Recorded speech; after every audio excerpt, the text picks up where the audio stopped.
Yan, hello guys. I-share ko sa inyo ang aking lunch. Kasi tulog si Lola. Gulay na ginisa with chicken, tapos kamote. Yan guys. Ito yung simpleng pagkain lang dito. No rice. Yan guys, kain tayo.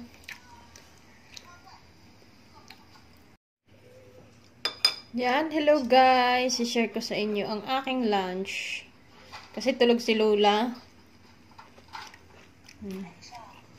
Gulay na ginisa with chicken, tapos kamote. Yan guys.